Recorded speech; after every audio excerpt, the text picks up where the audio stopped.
ขอความนอบน้อมของข้าพเจ้าจงเกิดมีแด่องค์พระรัตนตรัยคือพระพุทธพระธรรมและพระสงฆ์กราบถวายความเคารพ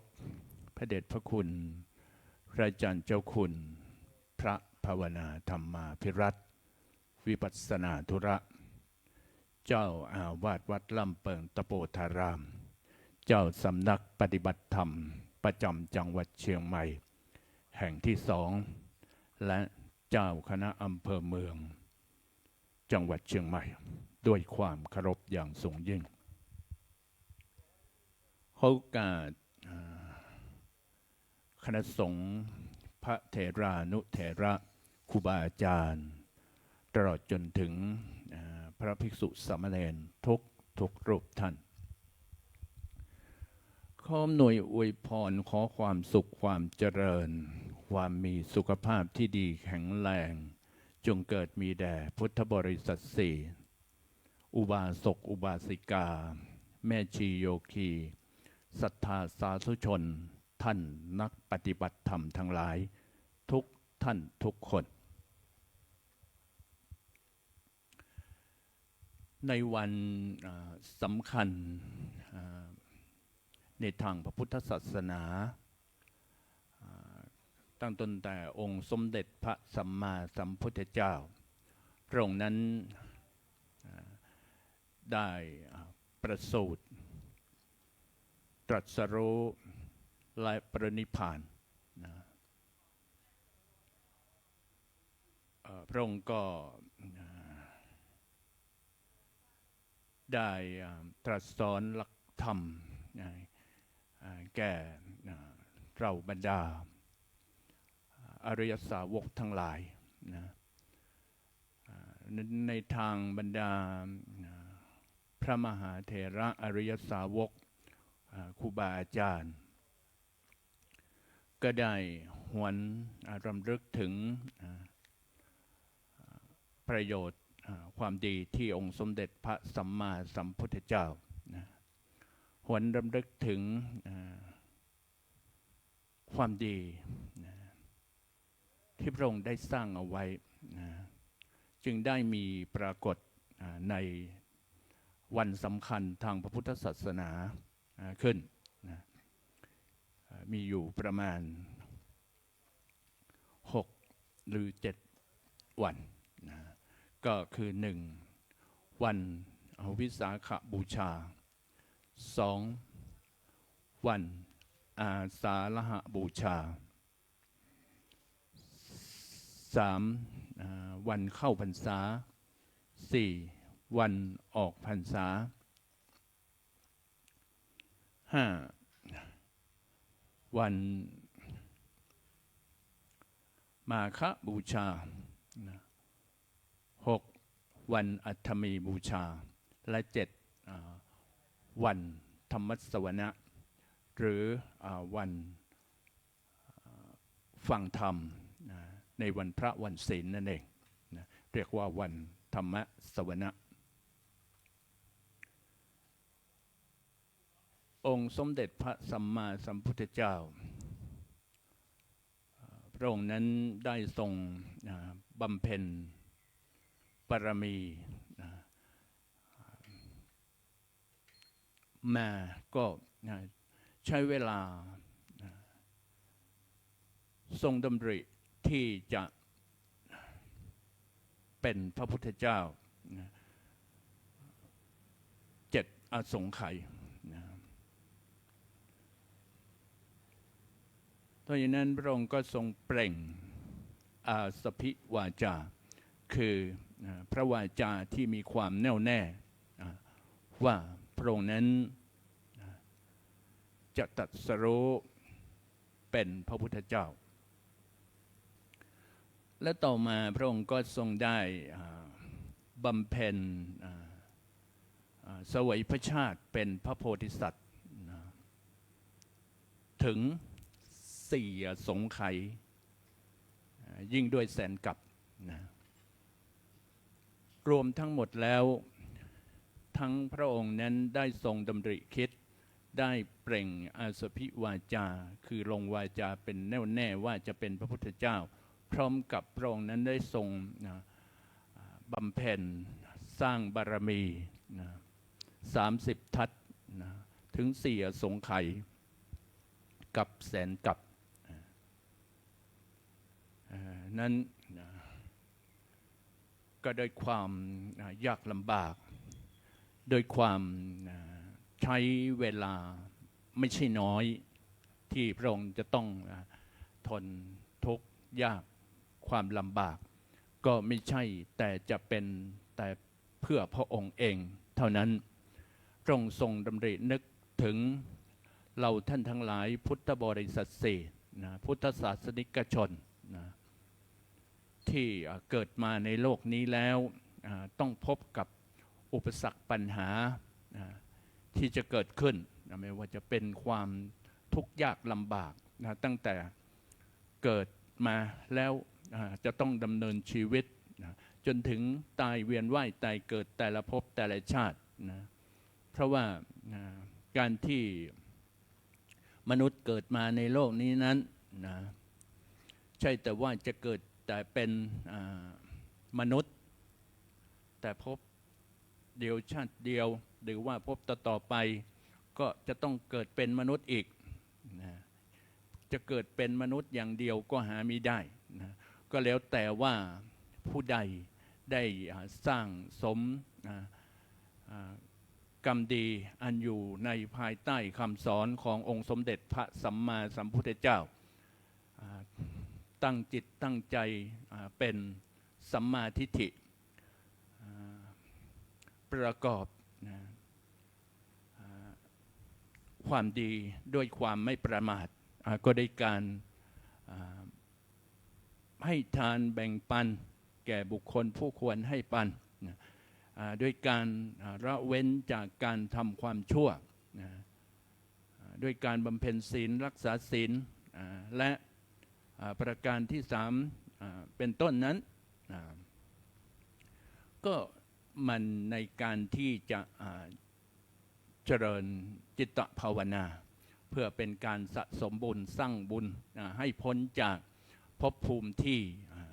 ตนจะต้องพบปะแล้วก็จะได้ความพบกับความยากลำบากเช่นอบายภูมิเป็นต้นชนิดฉะนั้นพระองค์จึงต้องอดทนที่จะบำเพ็ญบารมีโดยคิดมาถึง7 อสงไขยและทรงเปล่งอาภิสมวาจาโดยลงวาจาเป็นแน่วแน่ว่าจะเป็นพระพุทธเจ้าถึง9 อสงไขยและได้ทรงบักบั่นในการบำเพ็ญบารมีด้วยกายและพระทัยของพระองค์นั้นถึง4 อสงไขยกับแสนกับตั้งต้นแต่พระองค์นั้นทรงเสวยพระชาติเป็นพระโพธิสัตว์เป็นสุเมธดาบสครั้งนั้นสุเมธดาบสนั้นจะได้เขาเรียกว่าบรรลุธรรมตามพระพุทธเจ้าในการแห่งพระพุทธเจ้าพระนามวัตถีปังกรครั้งนั้นที่สุเมธดาบสได้สร้างบารมีด้วยการนอนราบเป็นสะพานนอนราบเป็นสะพานในพื้นเปลือกตม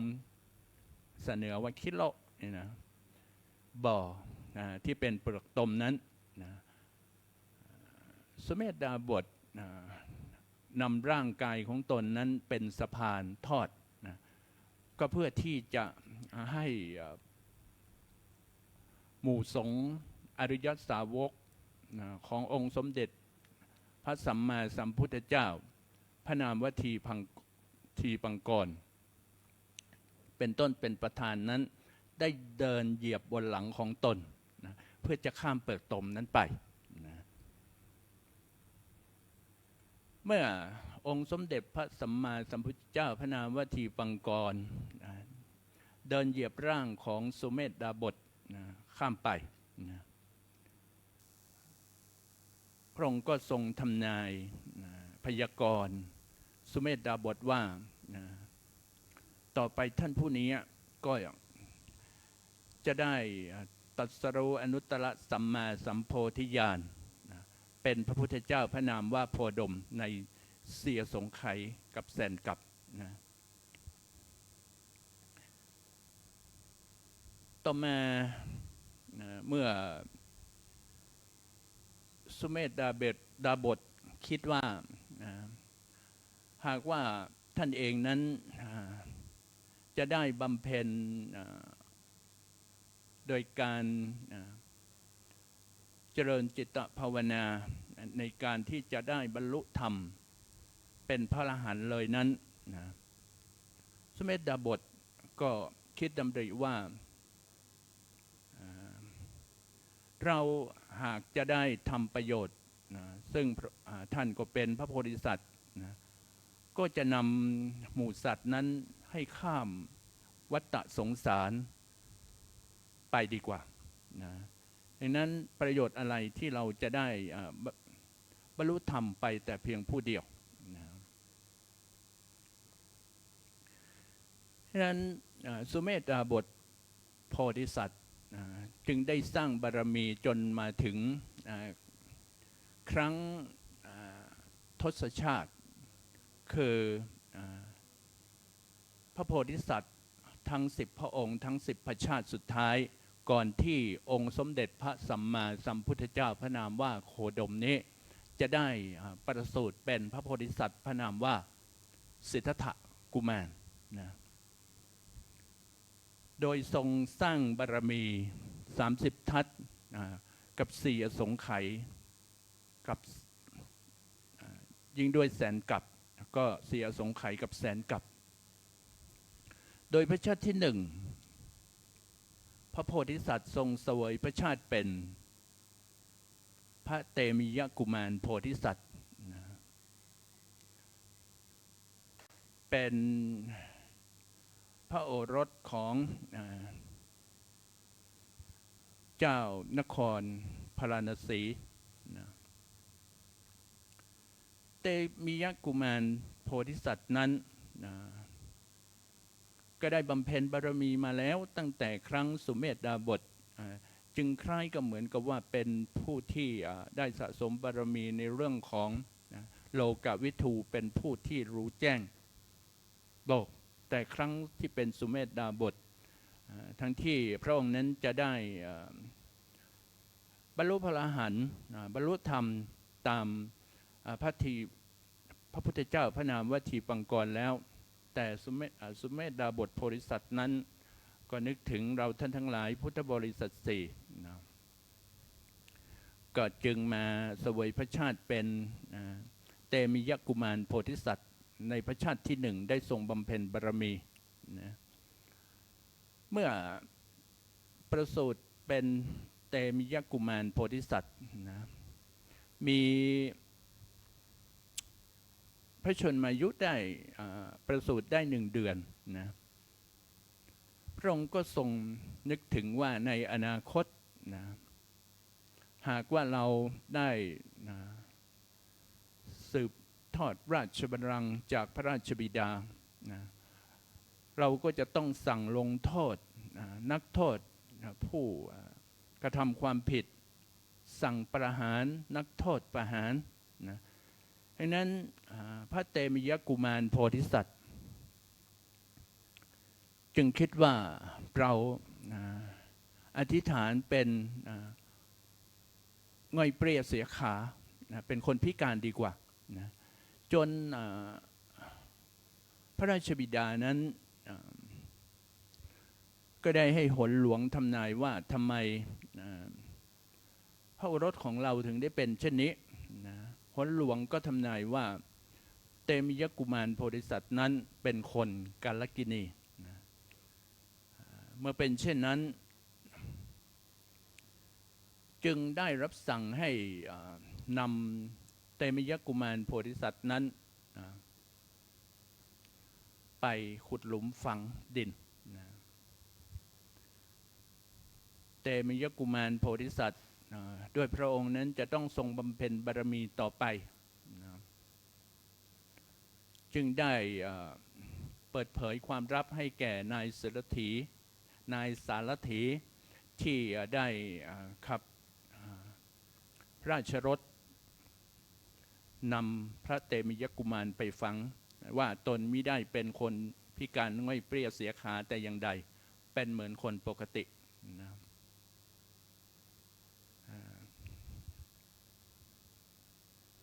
ต่อจากนั้นจึงเตมิยกุมารก็กลับมาบำเพ็ญบารมีทรงผนวดบวชบำเพ็ญสร้างสมบารมีต่อไปนะและพระชาติที่สองพระโพธิสัตว์ก็ทรงเสวยพระชาติเป็นพระมหาชนกกุมารโพธิสัตว์นะ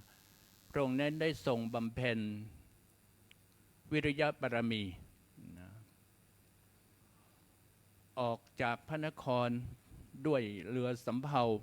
ไปค้าขายเมื่อถึงกลางมหาสมุทร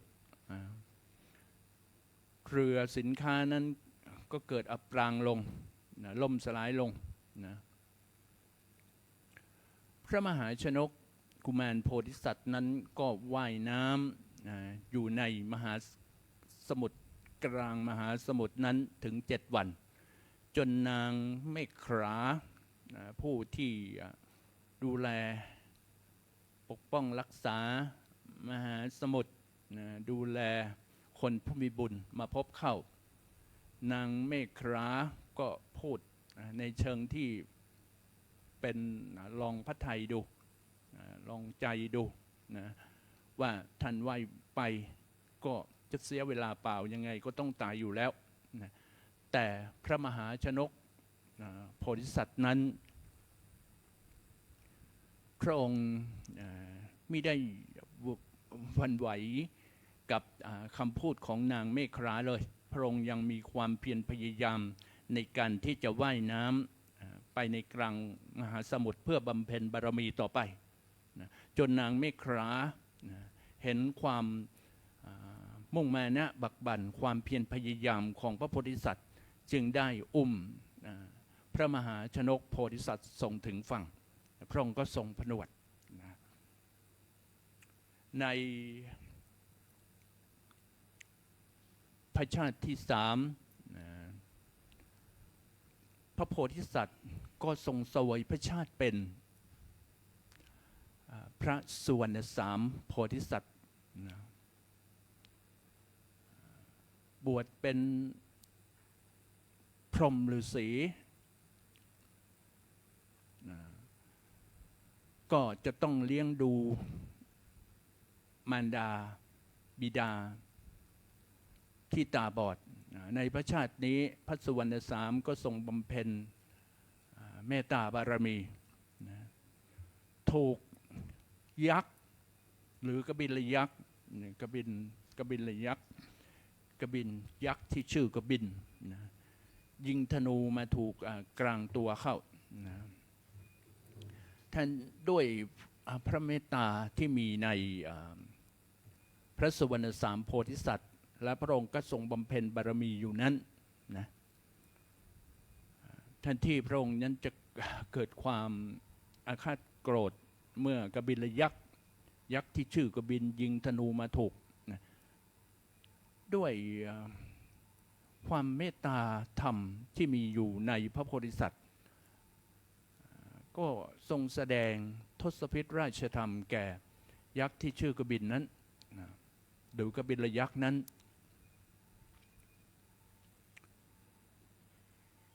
ด้วยความเมตตานั้นแผลที่ถูกธนูยิงนั้นก็หายสนิทและมารดาบิดาของพระโพธิสัตว์สุวรรณสามนั้นก็หายจากตาบอดก็มีตาที่มองได้เป็นปกติด้วยความเมตตาของสุวรรณสามโพธิสัตว์นั่นเองพระองค์ก็ทรงผนวดบ ำเพ็ญศีลรักษาศีลนะและพระชาติที่ 4พระโพธิสัตว์ก็ทรงเสวยพระชาติเป็นพระเนมิราชกุมารโพธิสัตว์ในพระชาตินี้พระองค์ได้ทรงบำเพ็ญอธิฐานบารมีนะได้ทรงสร้างบารมีนะมาตลอดนะพระชาติที่ 4เป็นเนมิราชกุมารโพธิสัตว์ทรงบำเพ็ญอธิษฐานบารมีพระชาติที่ 5ก็ทรงเสวยพระชาติเป็นพระมโหสถโพธิสัตว์ทรงบำเพ็ญปัญญาบารมีนะและพระชาติที่ 6ก็ทรงเสวยพระชาติเป็น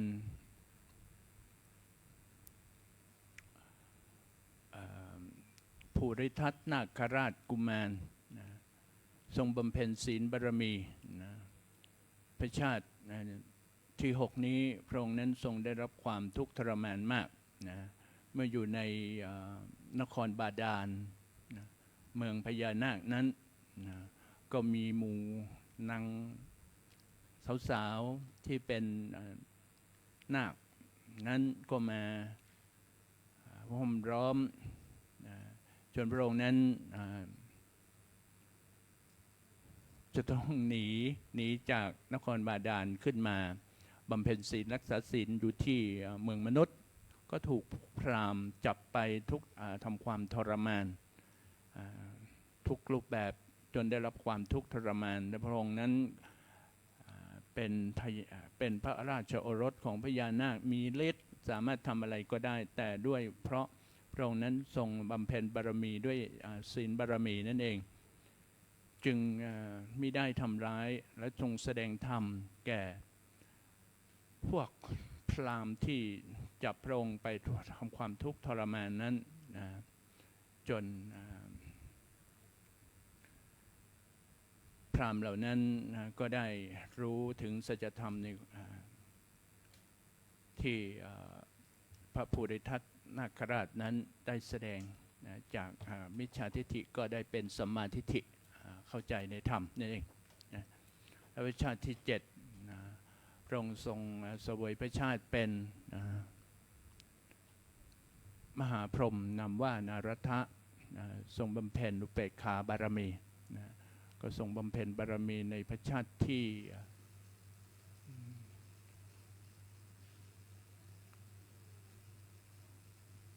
9นะใช่ไหมพระชาติที่ 7ก่อนพระชาติที่ 7นั้นทรงเสวยพระชาติเป็นพระจันทกุมารโพธิสัตว์นะพระองค์นั้นได้ทรงบำเพ็ญ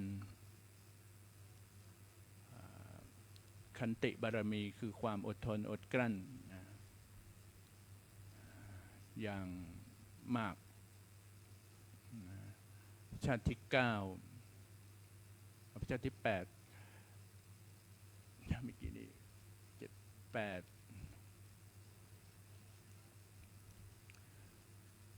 ตรงก็ทรงบำเพ็ญเสวยพระชาติเป็นมหาพรหมนารถะบำเพ็ญอุเบกขาบารมีชาติที่ 9ก็ทรงบำเพ็ญทรงเสวยพระชาติเป็นพระวิดุรบัณฑิตทรงบำเพ็ญสัจจะบารมีและพระชาติสุดท้ายก่อนที่จะ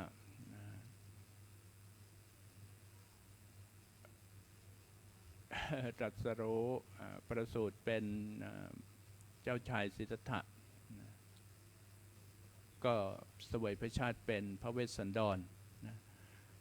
ทรงบำเพ็ญทานบารมีเคลื่อนจากพระชาติพระเวสสันดรแล้วพระองค์ก็เสร็จอุบัติขึ้นเป็นท้าวสันตุสิทธิ์อยู่ที่สวรรค์ชั้นดุสิตคือสันตุสิทธิ์เทวราชและในก่อนที่ ระองค์จะเคลื่อนจากสวรรค์ชั้นดุสิตมาประสูติเป็นเจ้าชายสิทธัตถะนะและตรัสรู้เป็นพระพุทธเจ้านั้นพระองค์ก็ทรงดำรินะมหาวิโรจนะ5ประการก็คือต้องดูสถานที่ต่างๆที่พระองค์นั้นจะได้เสด็จลงมาตรัสรู้นั้นจะต้องประกอบด้วยมหาวิโรจนะคือสถานที่ที่เหมาะสมแก่การตรัสรู้เป็นพระพุทธเจ้านั้น5ประการก็คือประการที่1ก็คือการเวลาอายุของมนุษย์นั้นก็จะต้องมีอยู่ประมาณไม่เกิน100หรือต่ำกว่า100เกิน100ไม่กี่ปีก็จะต้องตายลงนะนี่คือการเวลาอายุของมนุษย์นะประการที่2พระพุทธเจ้าทุกๆพระองค์ก็จะเสด็จอุบัติที่ชมพูทวีปดังนั้นพระองค์จึงเสด็จลงมาประสูติในชมพูทวีปเพราะชมพูทวีปในการครั้งนั้นพระพุทธเจ้าทุกๆพระองค์ทุกๆการก็ในชมพูทวีปนั้นก็จะเป็นนครหรือทวีปที่มีความรุ่งเรืองที่สุดที่เหมาะที่จะเสด็จอุบัติเพื่อประกาศพระศาสนาอันที่พระพุทธศาสนานั้นก็จะได้มีความแพร่หลายออกไปได้นะรายการที่3ประเทศนะประเทศก็จะต้องเป็นประเทศเหมือนอย่างกรุงเทพมหานครเท่านั้นนะหากว่าไปประสูติที่ริมชายแดนนี่ก็จะเป็นการยากลำบากต่อการประกาศพระศาสนาจึงประสูติณมัชชิมประเทศคือประเทศที่เป็นเมืองหลวงเป็นที่เจริญรุ่งเรืองอันที่จะเป็นที่ประกาศพระศาสนาให้แพร่หลายและกว้างออกไปได้ทั่วโลกได้เพราะว่าสมัยนั้นก็ที่พระพุทธเจ้าพระองค์นั้นทรงประสูตินั้นก็ตั้ง 2,000 กว่าปีมาแล้วนะความเจริญรุ่งเรืองยังไม่ขนาดนี้นะและนะประการที่4ก็คือตระกูลที่จะเสด็จอุบัติประสูตินั้นก็จะต้องเป็นตระกูลที่เรืองด้วยอำนาจครั้งนั้นก็ตระกูลกษัตริย์หรือพราหมณ์เท่านั้นที่จะสามารถที่จะมีอำนาจมากที่สุดแต่กษัตริย์ในสมัยนั้นเป็นผู้ประกอบด้วยเรืองอำนาจมากสุดดังนั้นพระโพธิสัตว์จึงเลือกที่จะประสูติในตระกูลของกษัตริย์ซึ่งมีพระราชบิดาพระนามว่าพระเจ้าสุโธทนะและพระนางสิริมหามายาชนิดเป็นต้นเพื่อเหมาะแก่การประกาศพระศาสนาและสุดท้ายหากจะลงเสด็จอุบัตินั้นก็จะต้องประสูติในพระครรภ์ของผู้ที่มีบุญในด้านของการบำเพ็ญศีลรักษาศีลมาตั้งเป็นแสนๆกับรักษาศีล5เป็นแสนๆกับและต้องบำเพ็ญบารมีด้วยการที่จะเป็นพุทธมารดาของพระพุทธเจ้าได้และพระนางสิริมหามายาซึ่งเป็นพระมเหสีของพระเจ้าสุโธทนะนั้นก็เป็นผู้บำเพ็ญบารมีในความเป็นพุทธมารดามาพระองค์จึงเสด็จอุบัติลงในพระครรภ์ของพระมารดาคือพระนางสิริมหามายานั่นเองนะนี่ก็คือมหาวิโรจนะ5ประการที่พระโพธิสัตว์ทรงเลือกที่จะเสด็จประสูติและอุบัติตรัสรู้เป็นพระสัมมาสัมพุทธเจ้าต่อมาในวันขึ้น15ค่ำเดือน8พระนางสิริมหามายาก็พระสุบิน ทรงพระสุบินว่าช้างเผือกถือดอกบัวมาเข้าลงสู่พระคันของพระองค์นะก็องค์สมเด็จพระสัมมาสัมพุทธเจ้าจึง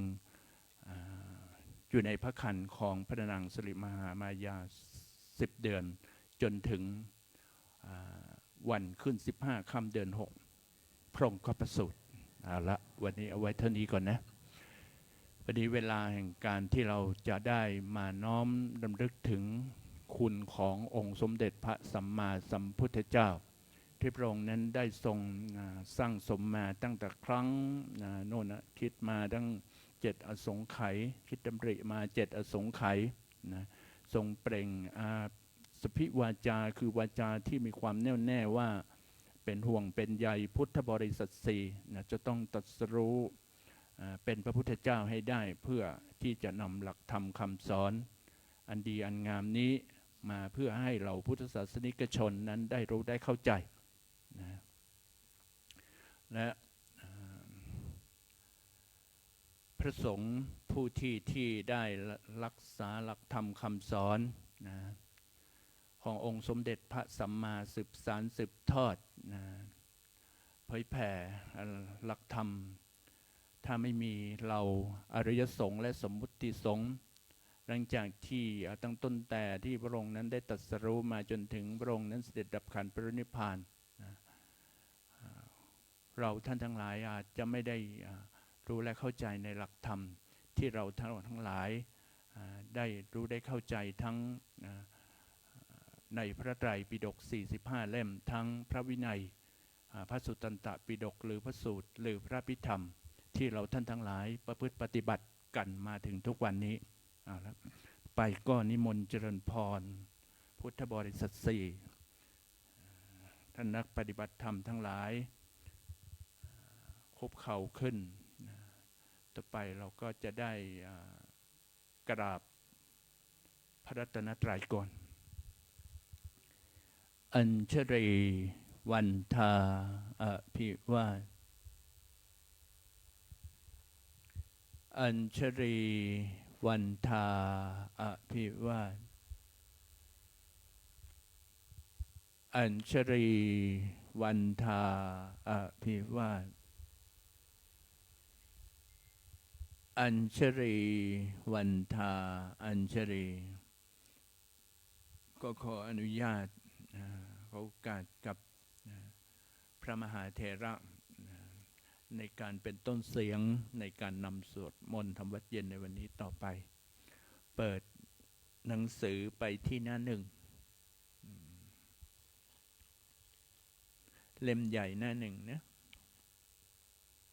คือจะได้กล่าวคำบูชาพระรัตนตรัยต่อไปโยโสภะคะวาอะระหังสัมมาสัมพุทโธพระผู้มีพระภาคเจ้านั้นพระองค์ใดเป็นพระอรหันต์ดับเพลิงกิเลสเพลิงทุกข์สิ้นเชิงตรัสรู้ชอบได้โดยพระองค์เองสวากขาโตเยนะภควตาธัมโมพระธรรมเป็นธรรมพระผู้มีพระภาคเจ้าพระองค์ใดตรัสไว้ดีแล้วสุปฏิปันโนยัสสะภควโตสาวกสังโฆพระสงฆ์สาวกของพระผู้มีพระภาคเจ้าพระองค์ใดปฏิบัติดีแล้วธัมมายังภควันตังสัทธัมมังสัทสังฆังอิเมหิสการเรหิยะทาลังอโรปเตหิอภิปูชยามะข้าพเจ้าทั้งหลายขอบูชาอย่างยิ่งซึ่งพระผู้มีพระภาคเจ้าพระองค์นั้นพร้อมทั้งพระธรรมและพระสงฆ์ด้วยเครื่องสักการะทั้งหลายเหล่านี้ อันยกขึ้นตามสมควรแล้ว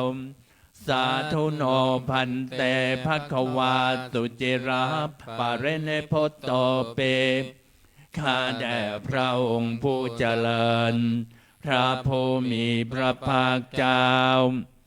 แม้ปรินิพพานนานแล้วทรงสร้างคุณนันสำเร็จประโยชน์ไว้แก่ข้าพเจ้าทั้งหลายปัจฉิมาชนตานุกรรมปมาณสามทรงมีพระหฤทัยอนุเคราะห์แก่พวกข้าพเจ้าอันเป็นชนรุ่นหลังอิเมสการเรทุกขตปันนาการภูเตปฏิคันหาตุขอพระผู้มีพระภาคเจ้าแม้ปรินิพพานนานแล้วทรงสร้างคุณนันสำเร็จประโยชน์ไว้แก่ข้าพเจ้าทั้งหลายปัจฉิมาชนตานุกรรมปมาณสามทรงมีพระหฤทัยอนุเคราะห์แก่พวกข้าพเจ้าอันเป็นชนล้นหลังอิเมสการเรทุกขตปันนาการภูเตปฏิคันหาตุขอพระผู้มีพระภาคเจ้าจงรับเครื่องสักการะอันเป็นบรรณาการของคนยากทั้งหลายเหล่านี้อัมหากังเทครตังหิตายะสุขายะเพื่อประโยชน์และความสุขแก่ข้าพเจ้าทั้งหลายตลอดกาลและนานเทินอัลลัหังสัมมาสัมพุทโธภควาพระผู้มีพระภาคเจ้าเป็นพระอรหันต์ดับเพลิงกิเลสเพลิงทุกข์สิ้นเชิงตรัสรู้ชอบได้โดยพระองค์เองพุทธังภควันตังอภิวาเทมิข้าพเจ้าอภิวาทพระผู้มีพระภาคเจ้าผู้รู้ผู้ตื่นผู้เบิกบานสวากขาโตภควตาธัมโมพระธรรมเป็นธรรมที่พระผู้มีพระภาคเจ้าตรัสไว้ ดีแล้วธัมมังนัมัสสามิข้าพเจ้านมัสการพระธรรมสุปฏิปันโนภควโตสาวกสังโฆพระสงฆ์สาวกของพระผู้มีพระภาคเจ้าปฏิบัติดีแล้วสังฆังนามามิข้าพเจ้านอบน้อมพระสงฆ์อันดมยังพุทธสามภควโตบุปภาคณมการังกโรมาเซนนะโมตัสสะภควโตขอนอบน้อมแด่พระผู้มีพระภาคเจ้าพระองค์นั้นอะระหะโตซึ่งเป็นผู้ไกลจากกิเลสสัมมาสัมพุทธัสสะตรัสรู้ชอบได้โดยพระองค์เองนะโมตัสสะภะคะวะโตขอนอบน้อมแด่พระผู้มีพระภาคเจ้าพระองค์นั้นอะระหะโตซึ่งเป็นผู้ไกลจากกิเลสสัมมาสัมพุทธัสสะตรัสรู้ชอบได้โดยพระองค์เองนะโมตัสสะภะคะวะโตขอนอบน้อมแด่พระผู้มีพระภาคเจ้าพระองค์นั้นอะระหะโตซึ่งเป็นผู้ไกลจากกิเลสสัมมาสัมพุทธัสสะต ตรัสรู้ชอบได้โดยพระองค์เองมนต์เจริญพรเปิดหน้าหนังสือไปที่หน้า19นะก็สวดมนต์ทำวัดเย็นก่อนเนาะหันธรรมยังพุทธานุสตินยังกโรมาเสมตังโคปนามภควันตังเอวังกัลยาโนกิตติสัทโธอภุคโตมก็กิตติศัพท์อันงามของพระผู้มีพระภาคเจ้านั้นได้ฟุ้งไปแล้วอย่างนี้ว่าอิติปิโสภควาเพราะเหตุอย่างนี้อย่างนี้พระผู้มีพระภาคเจ้านั้นอาลาหังเป็นผู้ไกลจากกิเลสสัมมาสัมพุทโธเป็นผู้ตรัสรู้ชอบได้โดยพระองค์เองเวชชาจารณะสัมปันโนเป็นผู้ถึงพร้อมด้วยเวชชาและจารณะสุขโตเป็นผู้ไปแล้วด้วยดีกวิทูมเป็นผู้รู้โลกอย่างแจ่มแจ้งอนุตตโลปุริสัทธรรมสารถิเป็นผู้สามารถฝึกบุรุษที่สมควรฝึกได้อย่างไม่มีใครยิ่งกว่าสัทธาเทวมนุษย์สานังเป็นครูผู้สอนของเทวดาและมนุษย์ทั้งหลายพุทโธเป็นผู้รู้ผู้ตื่นผู้เบิกบานด้วยธรรมภควาติเป็นผู้มีความจำเริญจำแนกธรรมสั่งสอนสัตว์ดังนี้นัมมยังพุทธาภิคิติงกโรมาเสมพุทธวาระหันตวรตาทิคุณาภิยุตโตพระพุทธเจ้าประกอบด้วยคุณมีความประเสริฐแห่งอรหันตคุณเป็นต้นสุทธาภิญาณกรุณาหิสมาคตโตพระองค์อันประกอบด้วยพระญาณและพระกรุณาบริสุทธิ์โพเทสิโยสุชนตังกัมมลังวสุโรมพระองค์ใดทรงกระทำชนที่ดีให้เบิกบานดุจอาทิตย์ทำวัวให้บานวันธรรมหังธรรมรนังศิรสาชินเอนทังข้าพระเจ้าไหว้พระชินสีห์ผู้ไม่มีกิเลสพระองค์นั้น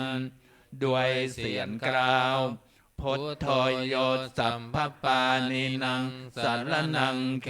มมุตตมังพระพุทธเจ้าพระองค์ใดเป็นสรณะอันเกษมสูงสุดของสัตว์ทั้งหลายปัทมานุสติฐานังวันธามิตังสิเรนะหังข้าพระเจ้าไหว้พระพุทธเจ้าพระองค์นั้นอันเป็นที่ตั้งแห่งความระลึกองค์ที่หนึ่งด้วยเสียงกล่าวพุทธัสสาหัสมิทธาโสวะพุทโธเมสามิกิสโรมข้าพระเจ้าเป็นทาสของพระพุทธเจ้าพระพุทธเจ้าเป็นนายมีอิสระเหนือข้าพระเจ้าพุทโธทุกขัสสคาตาจวิทาตาจหิตัสสะเมพระพุทธเจ้าเป็นเครื่องกำจัดทุกข์และทรงไว้ซึ่งประโยชน์แก่ข้าพระเจ้าพุทธัสสะหังนิยาเทมิสาริรันชีวิตันจิตังข้าพระเจ้ามอบกายถวายชีวิตนี้แด่พระพุทธเจ้าวันทันโตหังจริสามิพุทธัสเสวสุโพธิตัง ข้าพเจ้าผู้ไหวอยู่จักประพฤติตามซึ่งความตรัสรู้ดีของพระพุทธเจ้านัตถิเมสารนังอัญญังพุทโธเมสารนังวลังสารณะอื่นของข้าพเจ้าไม่มีพระพุทธเจ้าเป็นสารณะอันประเสริฐของข้าพเจ้าเอเตนะสัจจวันเชนวันตยังสัตถุสาสเนด้วยการกล่าวคำสัตย์นี้ข้าพเจ้าพึงเจริญในพระศาสนาของพระศาสดาพุทธังเมวันธมาเนนยังปุญญังปัสสุตังอิทาข้าพเจ้าผู้ไหวอยู่ซึ่งพระพุทธเจ้าได้ขวนขวายบุญใดในบัดนี้สัพเพปิอันตรายาเมมาเหตุงสเตชะสามอันตรายดังปวงอย่าได้มีแก่ข้าพเจ้าด้วยเดชแห่งบุญนั้นกายเยนะวาจายวเจตสาวามด้วยกายก็ดีด้วยวาจาก็ดีด้วยใจก็ดีพุทเทกุกัมมังปกตังมยายังกรรมนาติเตียนันใดที่ข้าพเจ้ากระทำแล้วในพระพุทธเจ้าพุทโธปฏิคันหาตุอาจยันตังขอพระพุทธเจ้าจงงดซึ่งโทษเกินนั้นกาลันตะเลสังวริตุงวพุทเทเพื่อการสำรวมระวังในพระพุทธเจ้าในการต่อไปอันธรรมยังธรรมานุสตินยังกโรมาเสมสวาคาโตภะคะวตาธัมโมพระธรรมเป็นสิ่งที่พระผู้มีพระภาคเจ้าตรัสไว้ดีแล้วสันทิฏฐิโกมเป็นธรรมผู้ศึกษาปฏิบัติพึงเห็นได้ด้วยตนเองอากาลิโกมเป็นสิ่งที่ปฏิบัติได้และให้ผลได้ไม่จำกัดการ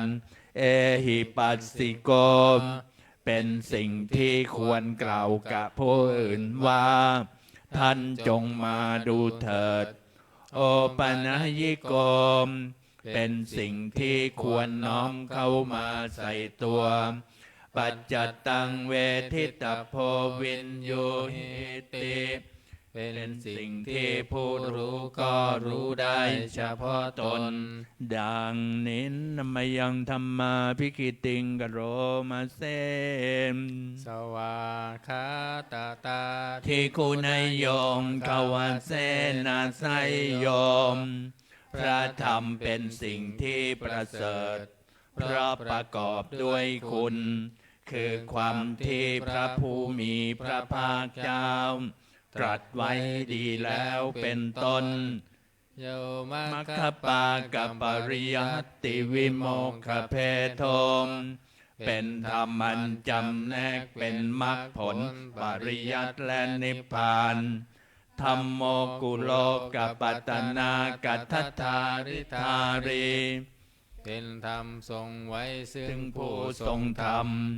จากการตกไปสู่โลกที่ชั่ว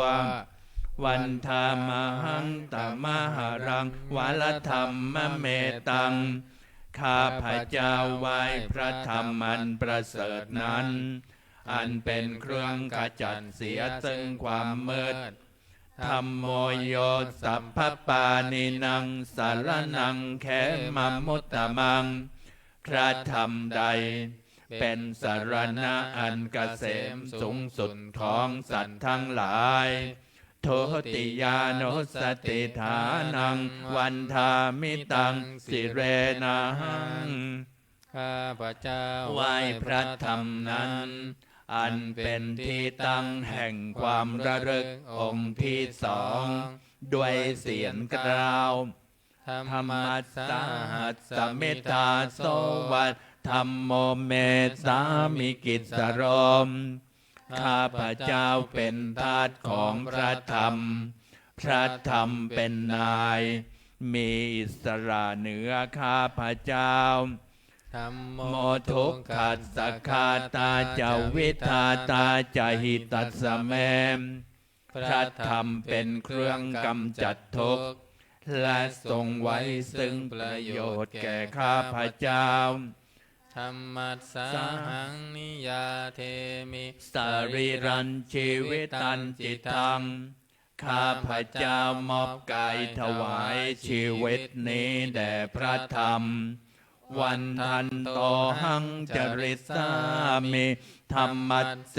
วสุธรรมตังข้าพเจ้าผู้ให้อยู่จากประพฤติตาม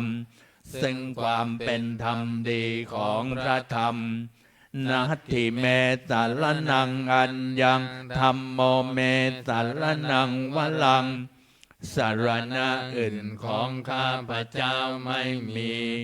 พระธรรมเป็นสารณะอันประเสริฐของข้าพเจ้าเอเตนะสัจจวันเจนวันทยังสัตสาสเนมด้วยการกล่าวคำสัตย์นี้ข้าพเจ้าพึงเจริญในพระศาสนาของพระศาสดาธัมมังเมวันธัมมาเนนยังปุญญังปัสสุตังอิทาข้าพเจ้าผู้ไว้ ไว้อยู่ซึ่งพระธรรมได้ขวนขวายบุญใดในบัดนี้สัพเพปิอันตรายาเมมาเหสุงตัสสะเตชะสามอันตรายทั้งปวงอย่าได้มีแก่ข้าพเจ้าด้วยเดชแห่งบุญนั้นกายเยนะวาจายวเจตัสสาวามด้วยกายก็ดีด้วยวาจาก็ดีด้วยใจก็ดีทำเมกุกัมมังปะกตังไม่ยายังกัมนาติ เตียนอันใดที่ข้าพเจ้ากระทำแล้วในพระธรรมธัมโมปฏิคันหตุอาจยันตังขอพระธรรมจงงดซึ่งโทษล่วงเกินนั้นกาลันตะเลสังวะเลตุงวัฒมเมเพื่อการสำรวมระวังในพระธรรมในการต่อไปอันธรรมยังสังขานุสตินยังกโรมาเซสุปฏิปันโน ภะคะวะโตสาวกสังโฆสงฆ์สาวกของพระผู้มีพระภาคเจ้าปฏิบัติดีแล้วอุชุปฏิปันโนภะคะวะโต สาวกสังโฆสงฆ์สาวกของพระผู้มีพระภาคเจ้าปฏิบัติตรงแล้วยายะปฏิปันโนภะคะวะโตสาวกสังโฆสงฆ์สาวกของพระผู้มีพระภาคเจ้าปฏิบัติเพื่อรู้ธรรมเป็นเครื่องออกจากทุกข์แล้วสามีจิปฏิปันโนภะคะวะโตสาวกสังโฆสงฆ์สาวกของพระผู้มีพระภาคเจ้าปฏิบัติสมควรแล้วยะทิทังได้แก่บุคคลเหล่านี้คือจัตตาริปุริสายุคานิอัตถะปุริสาบุคลาคู่แห่ แห่ ง ง บุ บุ รุ รุ ษ ษสี่คู่นับเรียงตัวบุรุษได้8บุรุษเอสะภะคะวะโตสาวกสังโฆนั่นแหละสงฆ์สาวกของพระผู้มีพระภาคเจ้าอาหุนายโยเป็นสงควรแก่สักการะที่เขานำมาบูชาปาหุนายโยเป็นสงควรแก่สักการะที่เขาจัดไว้ต้อนรับทักขินายโยเป็นผู้ควรรับทักษิณาทานอัญชรีกัลนิโยเป็นผู้ที่บุคคลทั่วไปควรทำอัญชรี อนุตตรังปุญญเขตังโลกัสสติ เป็นเนื้อนาบุญของโลกไม่มีนาบุญอื่นยิ่งกว่าดังนี้นัมมยังสังฆาภิกิติงกโรมาเสม สัทธรรมโช สุปฏิปัตติคุณาทิยุตโตมพระสงฆ์ที่เกิดโดยพระสัทธรรม ประกอบด้วยคุณมีความปฏิบัติดีเป็นต้น โยธพิโทอริยบุคลัสสังฆเศรษฐโอมเป็นหมู่แห่งพระอริยบุคคลนันประเสริฐ8 จำพวก ศีลาทิธรรมปวัลลาสยกายจิตโต มีกายและจิตอันอาศัยธรรมมีศีลเป็นต้นอันบวร วันธามาหังตมริยานะแค่นางสุดทางข้าพระเจ้าไหว้หมู่แห่งพระอริยเจ้าเหล่านั้น อันบริสุทธิ์ด้วยดี สังโฆโยสัพพปานินังสรณังเขมมุตตมัง พระสงฆ์หมู่ใดเป็นสรณะอันเกษมสูงสุดของสัตว์ทั้งหลายตติยานุสติฐานัง วันทามิตัง สิเรนะหังข้าพระเจ้าไหว้พระสงฆ์หมู่นั้นอันเป็นที่ตั้งแห่งความระลึกองค์ที่3ด้วยเสียงกล่าว สังฆัส สาหัสมิทาโสวัตสังโฆเมสามิกินสโรมข้าพระเจ้าเป็นทาสของพระสงฆ์พระสงฆ์เป็นนายมีอิสระเหนือข้าพระเจ้าสังโฆทุกขัสสคาตาเจาวิทาตาจะหิตัสสะเมพระสงฆ์เป็นเครื่องกำจัดทุกข์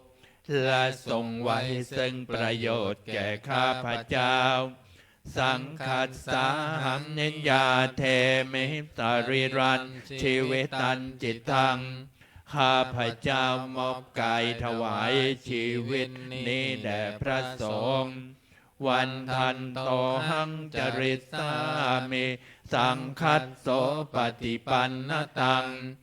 ข้าพระเจ้าผู้ไว้อยู่จากประพฤติตามซึ่งความปฏิบัติดีของพระสงฆ์นาติเม สารนังอัญญังสังโฆเมสารนังวลังสารณะอื่นของข้าพระเจ้าไม่มีพระสงฆ์เป็นสารณะอันประเสริฐของข้าพระเจ้าเอเตนะสัจจวัชเชนวันไทยังสัตสาสเนด้วยการกล่าวคำสัตย์นี้ข้าพระเจ้าพึงเจริญในพระศาสนาพระศาสดาสังฆั ขั ง ง เม เม วั วัน น ธ ธ ร ร ร ร มา มา เน เน น น ยั ยัง ง ปุ ปุ ญ ญ ญั ญั ง ง ปั ปั ส ส สุ สุ ตั ตั ง ง อิ อิ ทา ทาข้าพระเจ้าผู้ไหวอยู่ซึ่งพระสงฆ์ได้ขวนขวายบุญใดในบัดนี้สัพเพปิอันตรายาเมมาเหตุงตัสสะเตชัสสามอันตรายทั้งปวงอย่าได้มีแก่ข้าพระเจ้า ด้วยเดชแห่งบุญนั้นกายเยนะวาจายวเจตสาวามด้วยกายก็ดีด้วยวาจาก็ดีด้วยใจก็ดีสังเคกุกรรมังปกตัง มัญญายัง กรรมนาติเตียนนันใดที่ข้าพระเจ้ากระทำแล้วในพระสงฆ์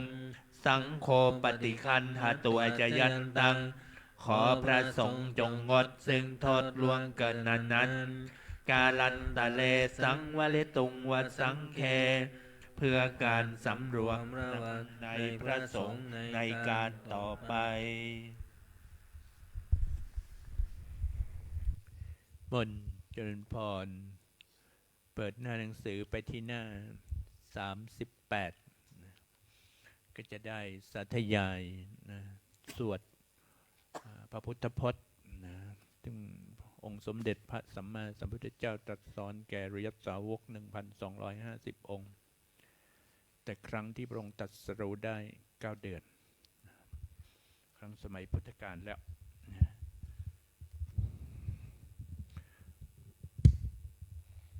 อันธรรมยังโอวา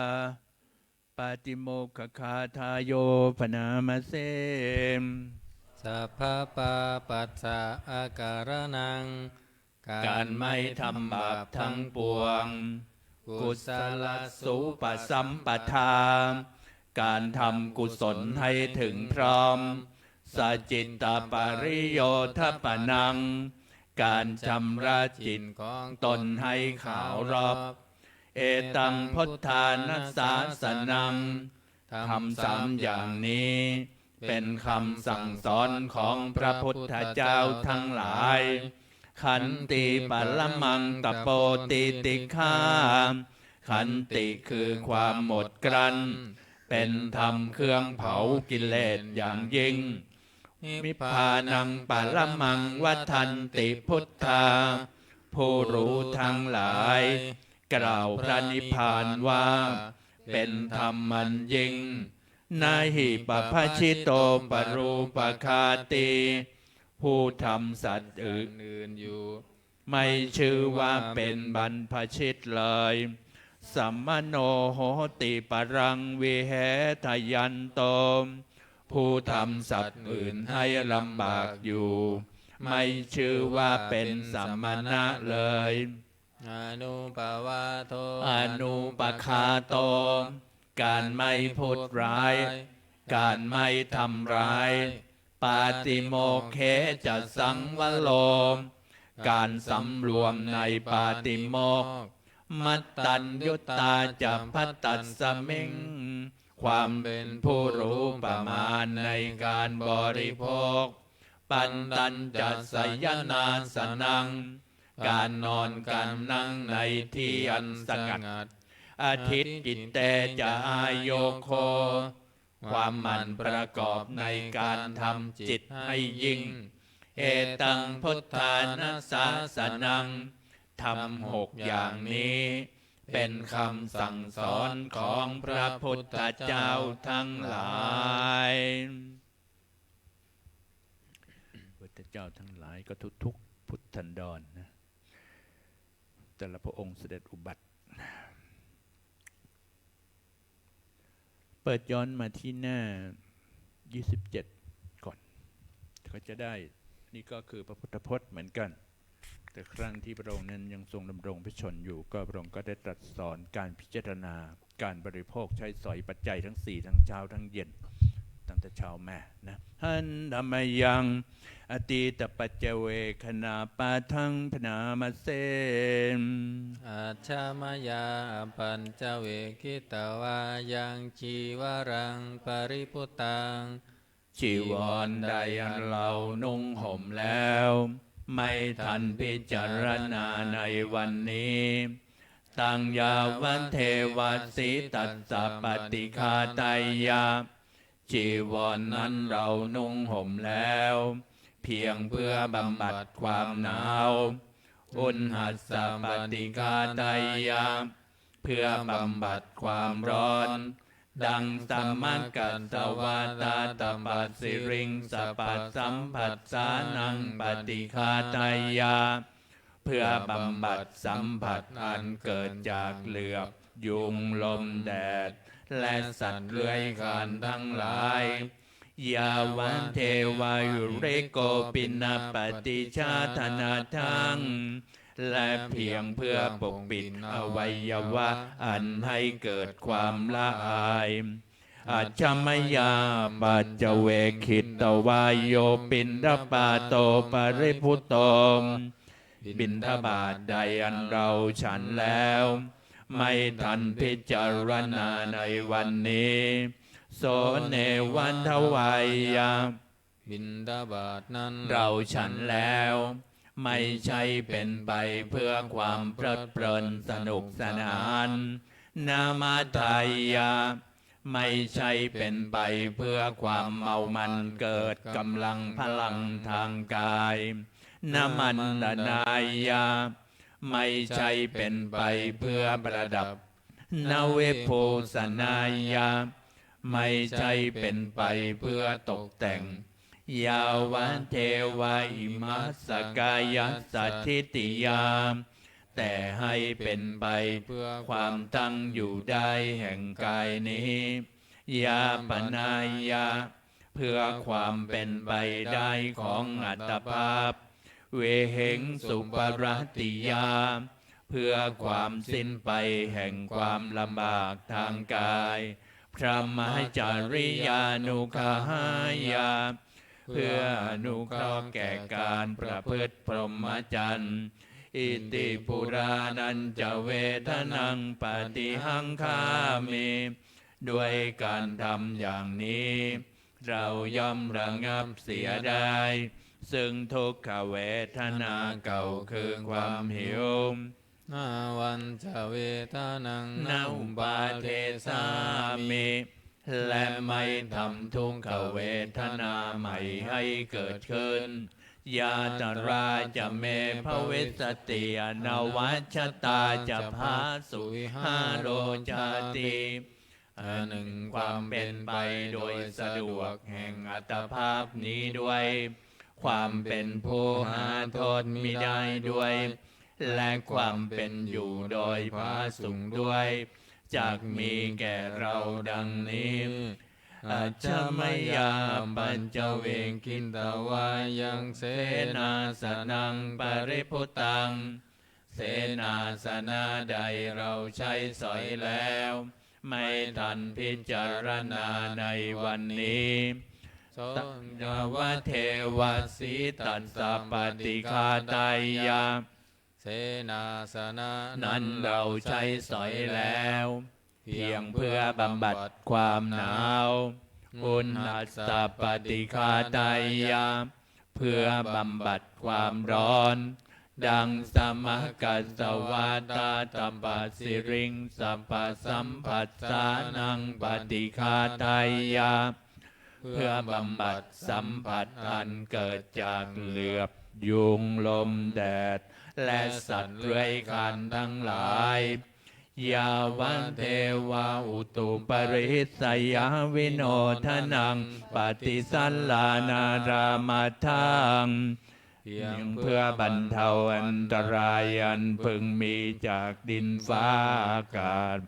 และเพื่อความเป็นผู้ยินดีอยู่ได้ในที่หลีกเล่นสำหรับภาวนาอาจมยาปัจเจเวคิตวายโยคิลานาปัจจยเพสัจปริคาโลปริพุตโตคิลานาเพสัตบริขารใดเราบริโภคแล้วไม่ทันพิจารณาในวันนี้โสวันเทวาอุปันนานังไวยาปาทิกานังเวทนานังปฏิฆาตายากิลานาเพสัตบริขารนั้นเราบริโภคแล้วเพียงเพื่อบำบัดทุกขเวทนาบังเกิดขึ้นแล้วมีอาพาธต่างๆเป็นมูลอภัยยาปัจฉปรมตายาติเพื่อความเป็นผู้ไม่มีโรคเบียดเบียนเป็นอย่างยิ่งนี้นัมยังอุทิศนาจิตนาคาทายโยพนามาเสมอิมินาปุญญกรรมเมนาด้วยบุญนี้อุทิศให้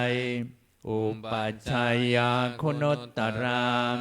อุปัชฌาย์ผู้เลิศคุณอาจาริยุปการาจารย์และอาจารย์ผู้เกื้อหนุน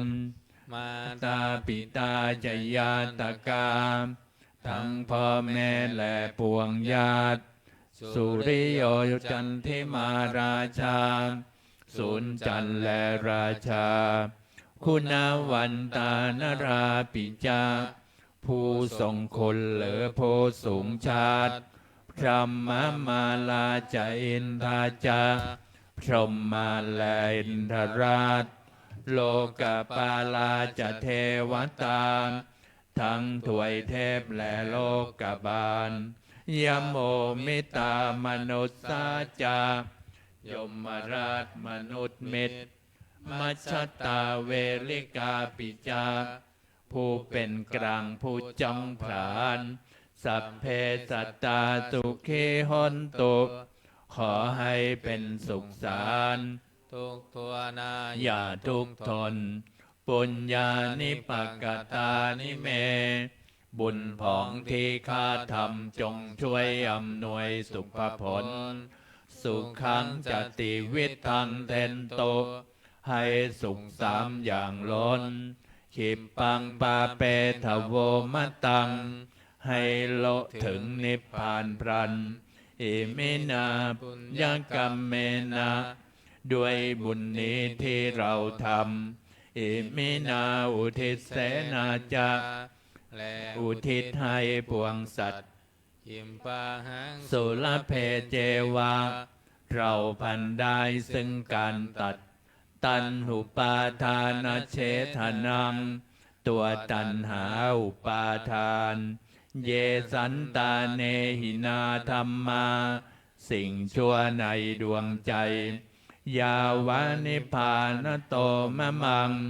กว่าเราจะถึงนิพพาน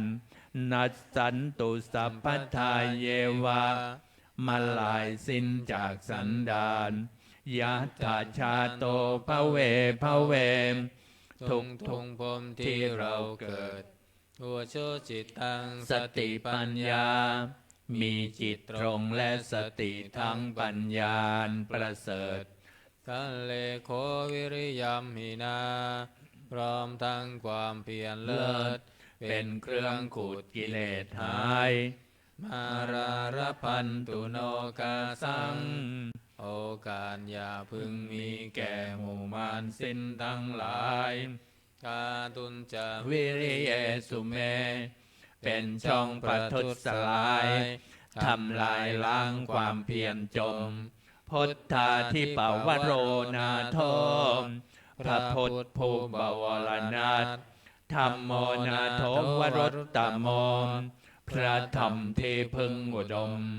นาโถปัจเจกพุทโธจาพระปัจเจกพุทธสมสังโฆนาโถตโรมะมังพระสงฆ์ที่พึงพยองเตโสตมานุภาเวนะด้วยอานุภาพนั้นมาโลกาสังละพันตุมาขอหมู่มารอย่าได้ช่อง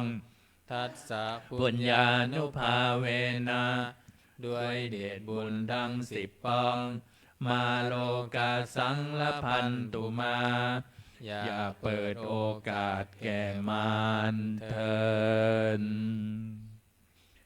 คุณเจริญพรเก็บหนังสือเล่มใหญ่ก่อนแล้วก็จิบหนังสือมนต์พิธีหน้าปกสีเหลืองขึ้นมาแล้วเปิดหน้าหนังสือไปที่หน้า39ก็ได้จัดสวดสาธยายพระพุทธมนต์อันที่จะได้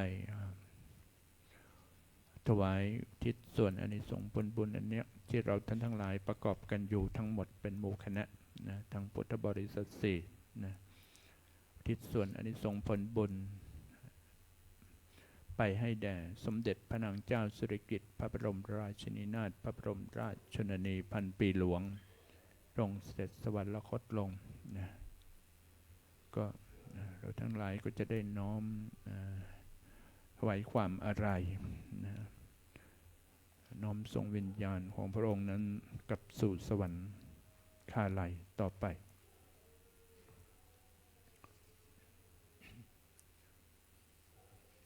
นะโมตัสสะภะคะวะโตอะระหะโตสัมมาสัมพุทธัสสะนะโมตัสสะภะคะวะโตอะระหะโตสัมมาสัมพุทธัสสะนะโมตัสสะภะคะวะโต อะระหะโตสัมมาสัมพุทธัสสะพุทธัง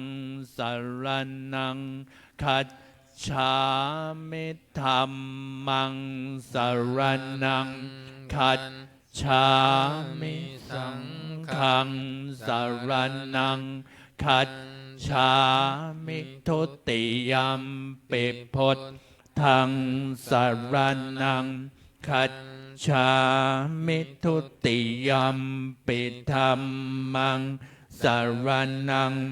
กัญ ชามิทุติยัมปิสังฆังสรณังคัจฉามิตติยัมปิพุทธังสรณังคัจฉามิตติยัมปิธัมมังคัจฉามิตติยัมปิสังฆังสรณังคัจฉามิยัตถา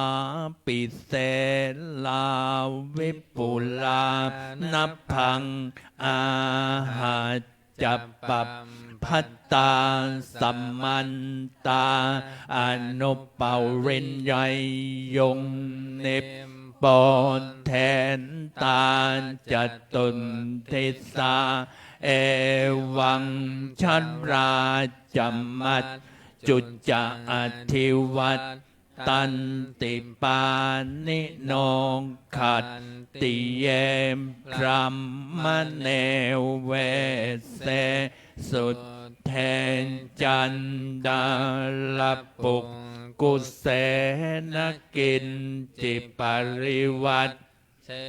ติสัมพัมเมวามพิมัน ตัทธินัตตัทธหัตถินังโพมินัลลัทธานังนปัตติยานาจา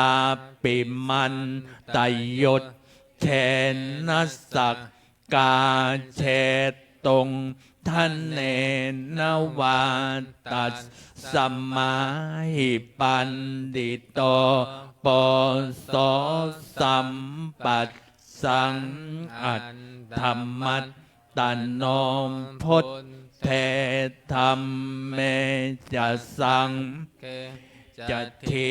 โรนสัตทังนิเวสเยโยธรร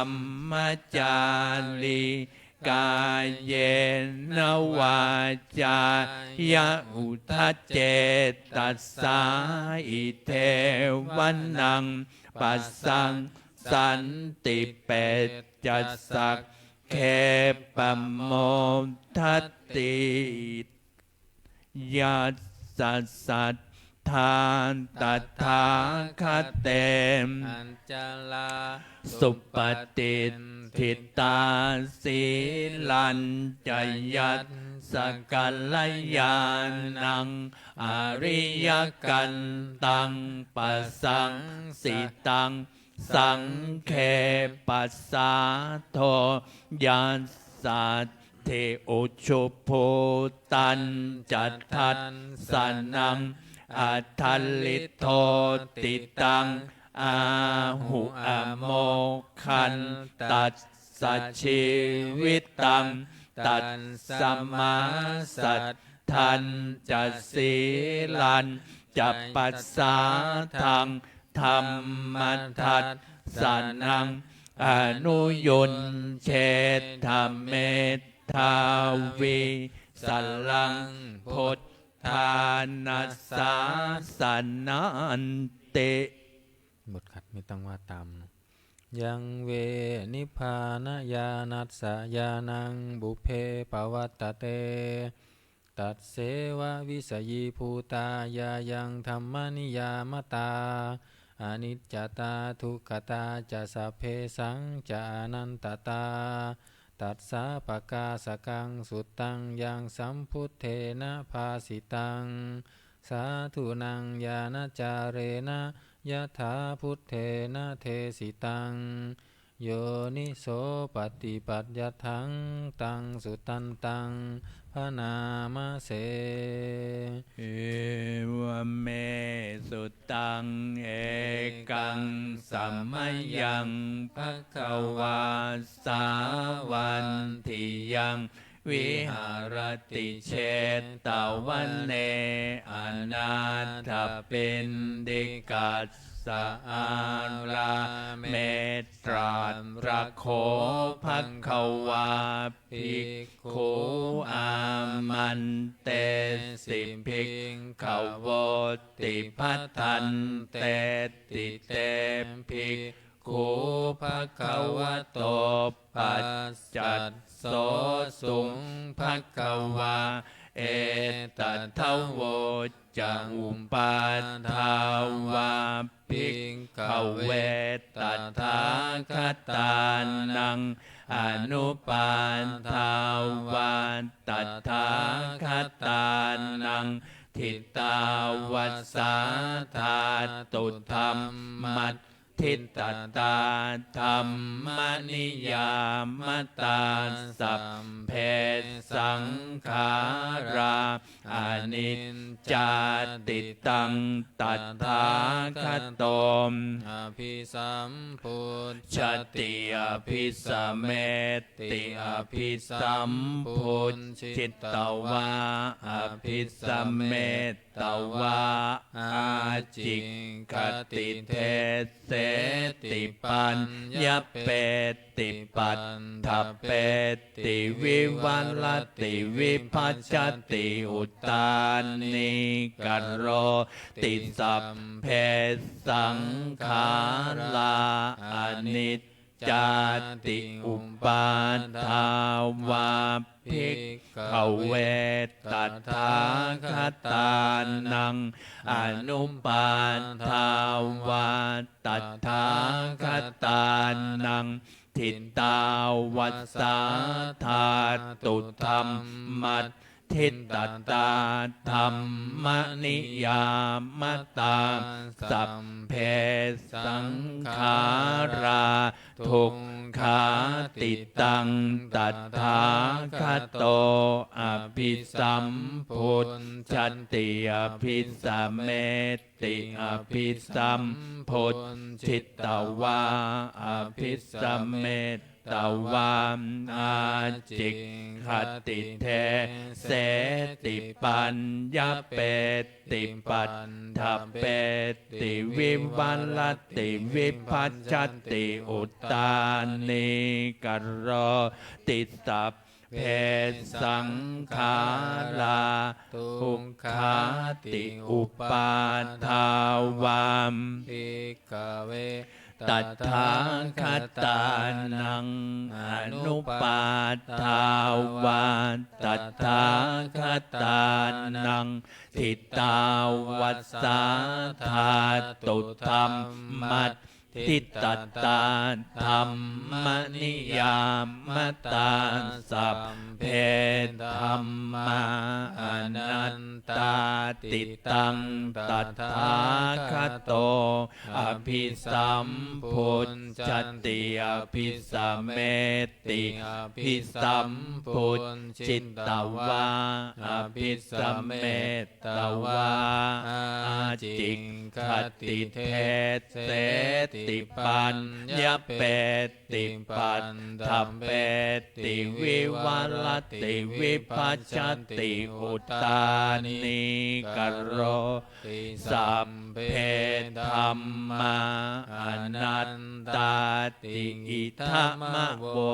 จะภควาอัตตมนาเตภิกขุภควโตภา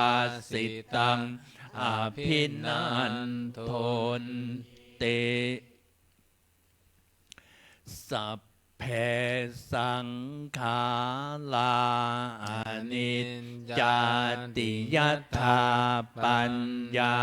ยปัสสติอัฏฐานิพพินทติทุกเขสัมมัคโควิสุทธิยาสัพเพสังขาราทุกข ขาติยถา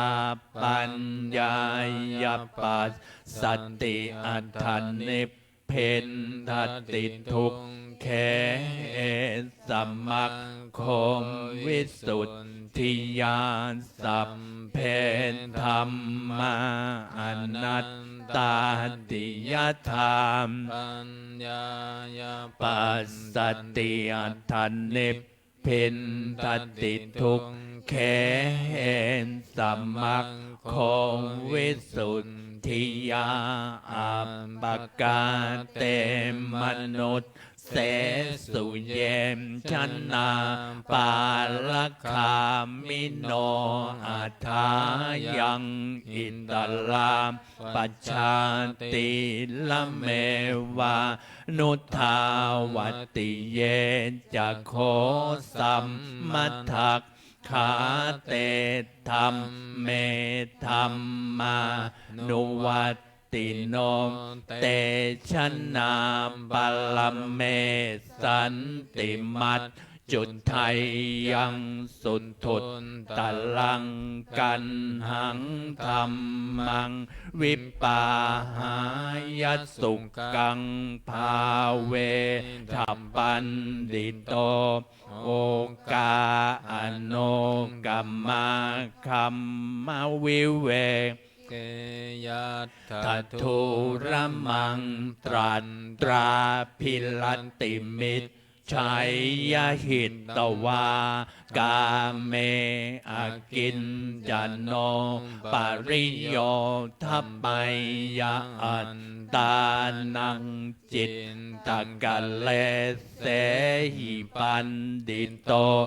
ยิสังสัมโพธิยังเคสุสัมมา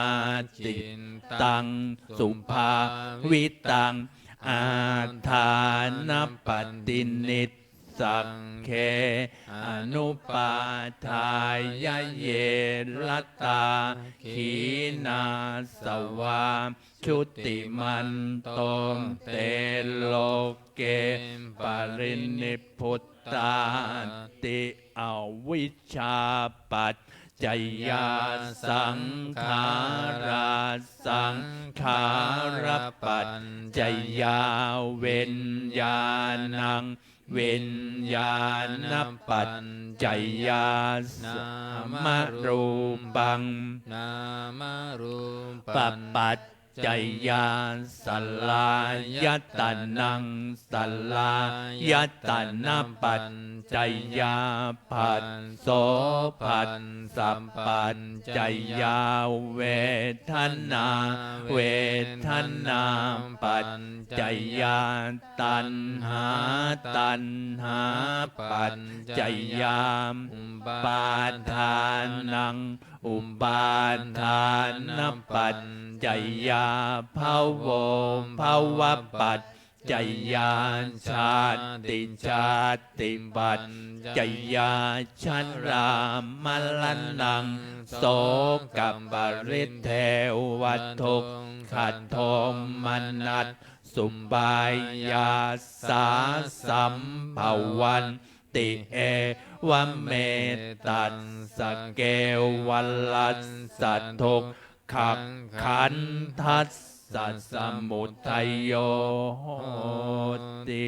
อวิชชายัตตเววะเสสะราคะนิโรธาสังขารานิโรธมสังขารานิโรธาเวิญญาณนิโรธเวิญญาณนิโรธานามรูปานิโรธนามรูปานิโรธาสลายตานานิโรธสลายตานานิโรธาปันสานิโรธปัสสานิโรธาเวทนานิโรธเวทนานิโรธาตัณหานิโรธตันหานิโรธาอุปาทาน นิโรโธอุปาทานนิโรธาภวานิโรโธ ภวานิโรธาชา อินิ นิ โร โร โธ โธชาตินิโรธาช ช รามรณัง โสกปริเท วัทุกขโทมานัสสุปายาสา นิรุต ชันติเอวเมตัสสะเกวัลสัตทุกขังขันทัสสะนิโรโธติ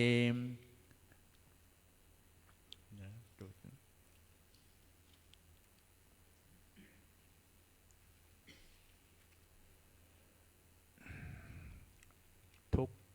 ขขันทัสสะทุกขขันทัสสะยะถาหาเวปาตุภวันติธรรมาอาตาปิโนชายโตพระมนัสสะทัสสะกังขาวปยันติสัพพายโตปัจชานาติสะเหตุธัมมังยัตถาหาเวปาตุภวันติธรรมาอาตาปิโนชายโตพระมนัสสะทัสสะกังขาวปยันติสัพพายโตขยังปัจจยานังอเวทิยถาหาเวปาตุภวันติธรรมา อาตาปิโนชายโตพระมนัสสะวิ ทูปยังติทติมาลเสนังสุโรวะโอภาสยมันตริกขันเตอติตังนันวาขมัยยำนับปฏิกังเขอนาคตัง ยัต ตติตัมปะเหนันตัง อัมปันตันจา จะอ นา นาคตังปัจจุปันนันจะโย ธรรมตัน ทัตตัตถวิปัสสติอสังหิรังอสังกุปปังตังวิทธามนุพรูหเยอันเชวกิจจะมาตัมปังโกชัญญามลนังสุเวนะหิโนสังขรันเต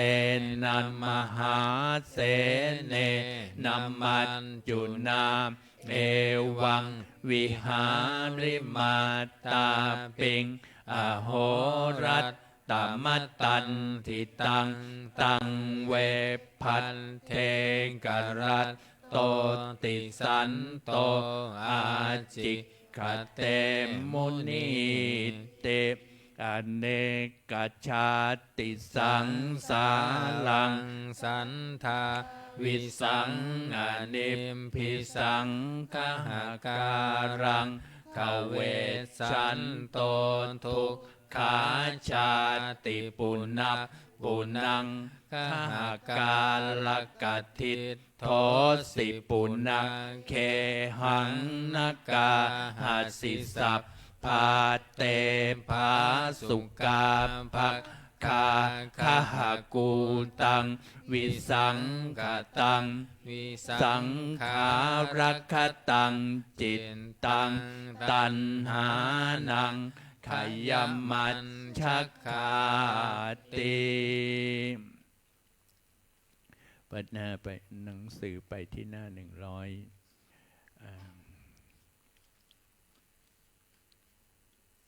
เดี๋ยวกันนะ 125 เดี๋ยวกันนะเดี๋ยวกันยัตถา 132 ฮะ 132 เปิดหน้าหนังสือไปที่เล่ม132กันนะเราจะให้พรแก่กันและกันก่อนเกิดโมทนากถาที่ส่วนอันนี้ส่งผลบุญด้วยนะ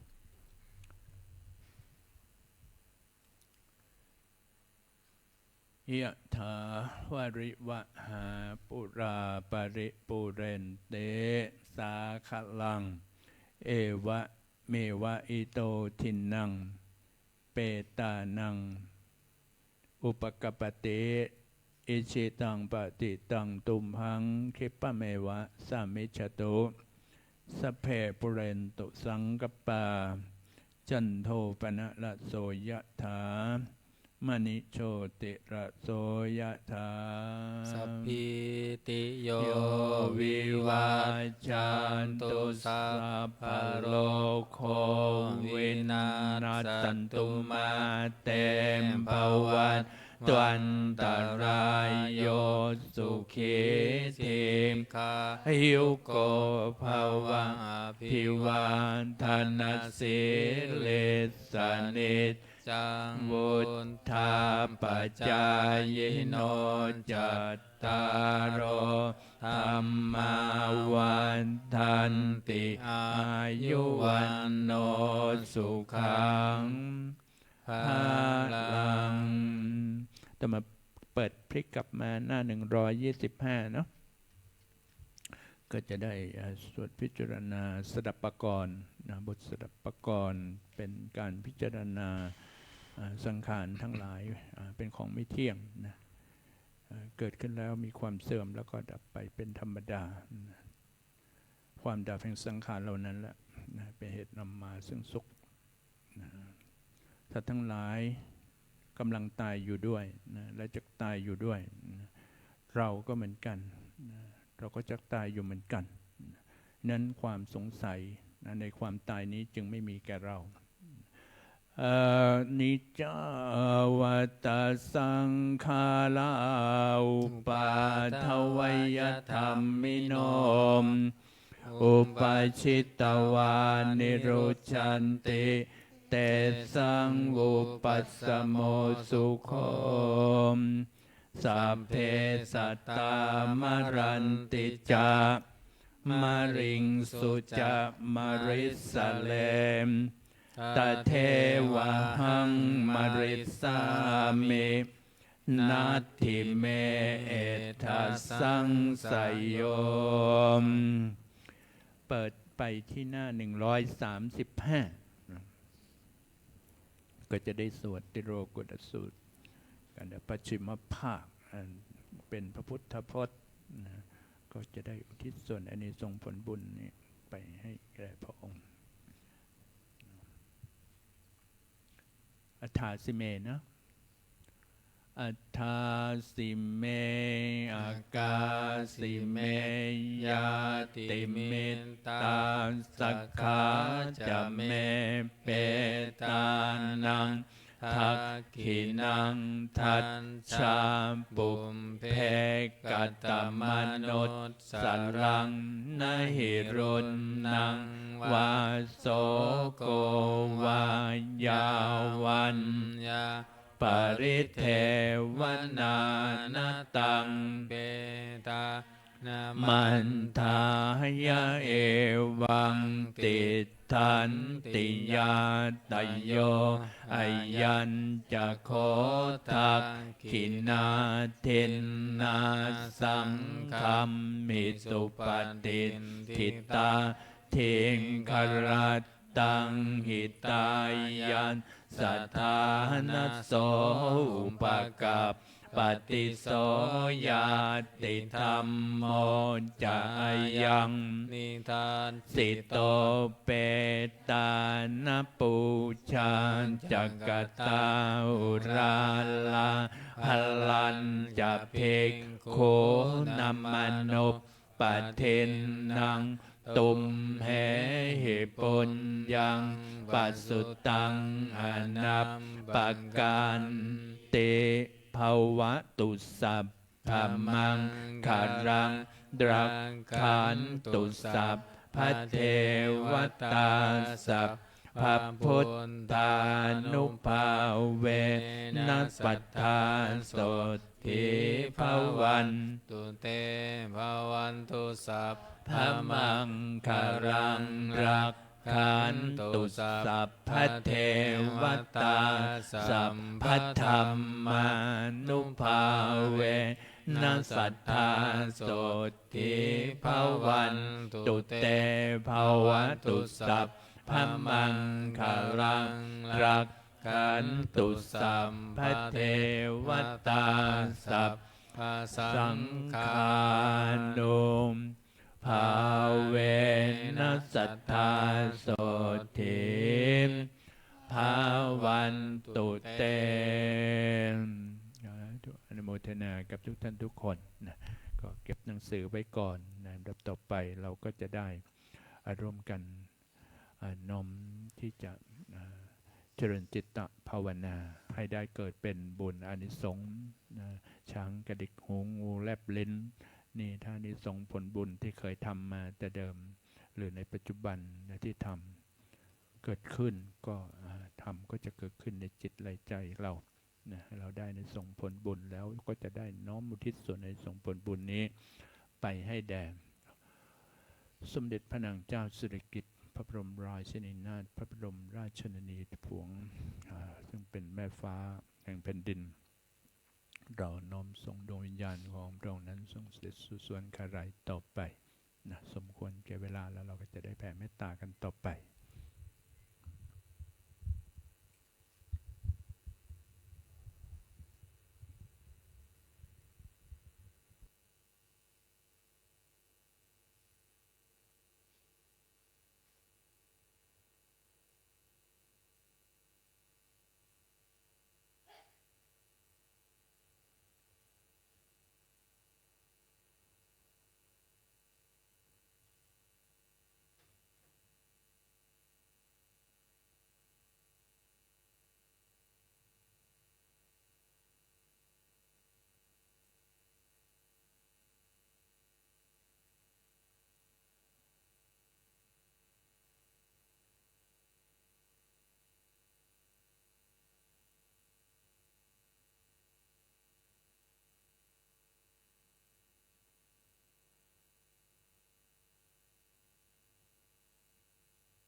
100 ปีก็ต้องตายต่ำกว่า100 ปีก็ต้องตายนะนั้น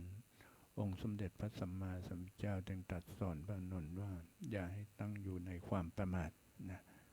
ให้นึกถึงความตายทุกลมหายใจเข้าออกมีโอกาสนะประกอบด้วยบุญด้วยธนมัยบุญสำเร็จด้วยการให้ศีลมัยบุญสำเร็จด้วย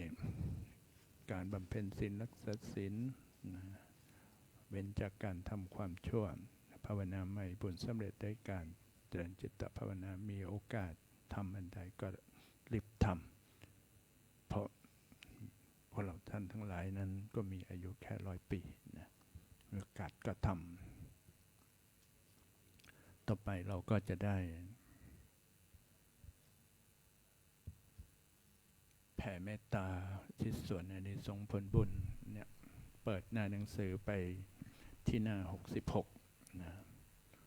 เราก็จะได้หยาดน้ำกรวดน้ำเป็นภาษาล้านนาพื้นเมืองให้ได้เป็นอานิสงส์แก่ตนเพื่อไม่ให้ตกอยู่ตั้งอยู่ในความประมาทนะได้ในทรงผลบุญแล้วเราก็จะได้อุทิศส่วนอานิสงส์ผลบุญเนี่ยไปให้แด่พระองค์น้อมส่งดวงวิญญาณของพระองค์นั้นสู่สวรรคาลัยต่อไป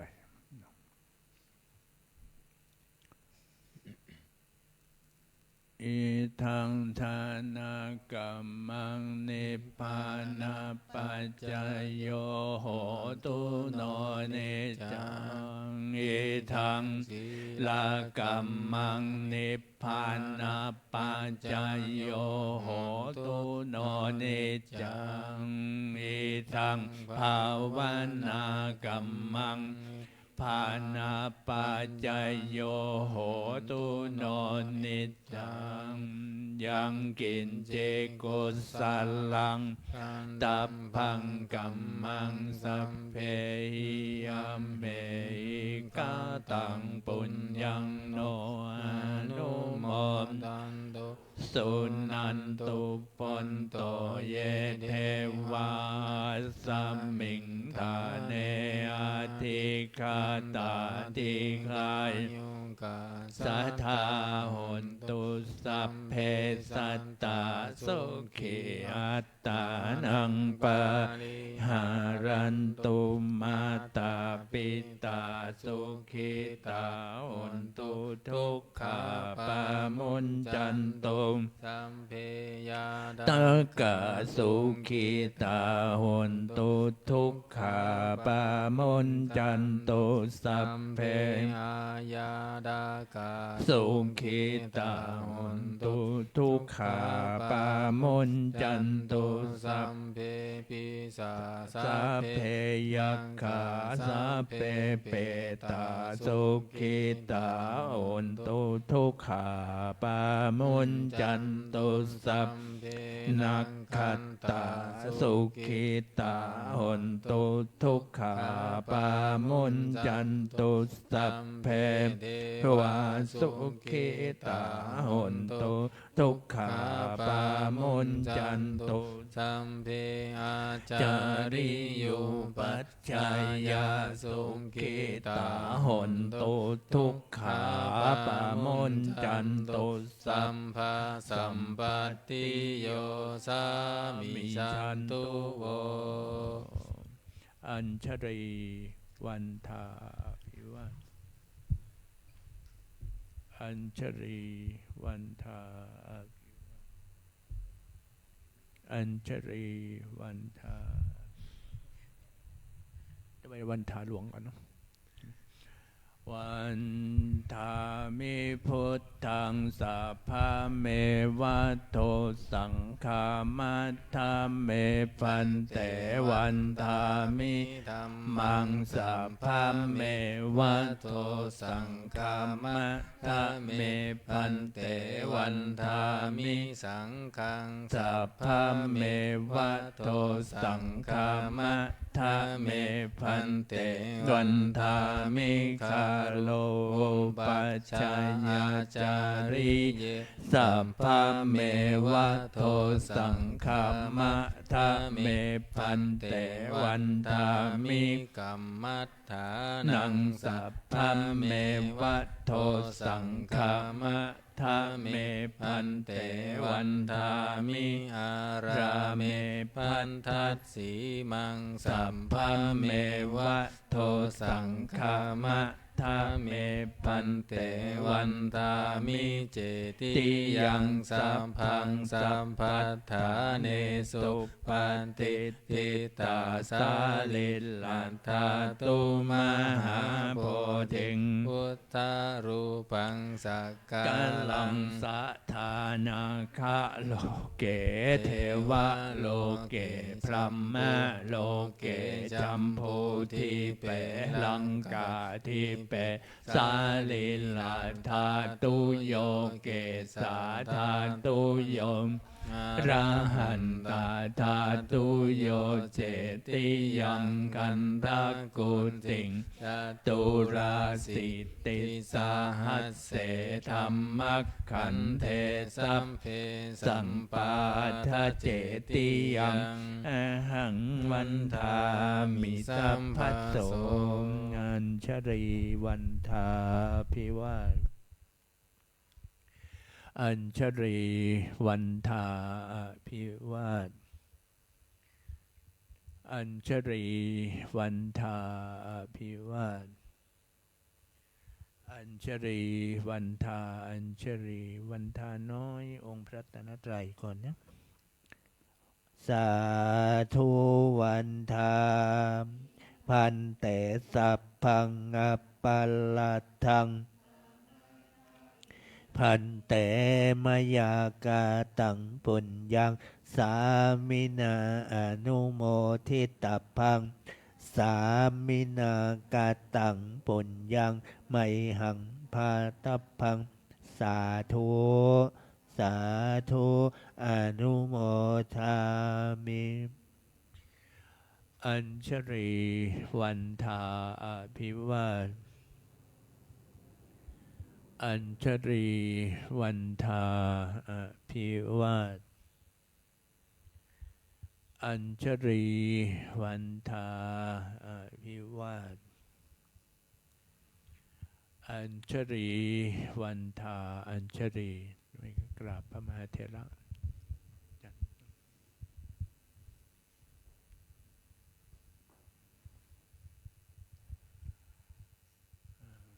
พระสงฆ์กราบพระมหาเถระก่อนนะอัญชรีวันทาภิวาสอัญชรีวันทาภิวาสอัญชรีวันทาภิวาสอัญชรีวันทาอัญชรีแม่ชีโยกีกับท่านพระอาจารย์พร้อมกันค่ะอัญชลีวันทาอาภิวาสอัญชลีวันทาอาภิวาสอัญชลีวันทาอาภิวาสอัญชลีวันทาอัญชลีสาธุจัตตารโอธรรมาวัฏันติอายุวันโนสุขังภาลัง สาธุสาธุสาธุโยคี